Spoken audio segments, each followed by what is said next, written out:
Good morning बच्चों। Class 3 date 19 जून। बच्चों, हम लोगों ने कल पढ़ा था पक्षी की चाह, ये कहानी पढ़ी थी।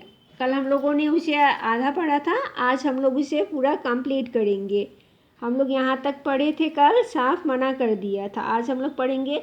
एक रात पंडित जी ने स्वप्न में देखा, तोता उनसे विनय पूर्वक कह रहा था, पंडित जी, आपने मुझे क्यों कैद कर रखा है? आप तो धार्मिक व्यक्ति हैं, फिर यह पाप क्यों कर रहे हैं?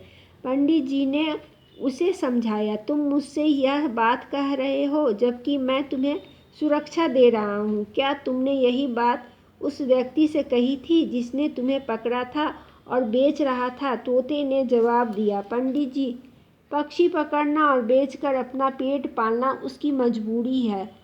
वह अधिक मेरी बात मानता तो फिर पक्षी पकड़ता ही क्यों? फिर उसके परिवार का गुजारा कैसे होता? यह तो उसकी मजबूरी के कारण पक्षी पकड़ना है, पर आपकी तो यह मजबूरी नहीं। फिर आपने मुझे कैद कर रखा है? तो मैं तो आपके मनोरंजन का साधन मात्र बनकर रह गया हूँ। तोते ने पंडित जी से कहा, पंडित जी, आपने मुझे क्यों कैद करके रखा है? आप तो पंडित हैं, आप तो धार्मिक व्यक्ति हैं, फिर आप मुझे कैद करके रखे हैं।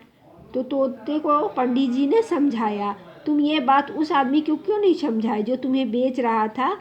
तो तोते ने कहा, वो तो उसकी मजबूरी थी जो वो मुझे बेच रहा था, परंतु आपकी तो कोई मजबूरी नहीं है।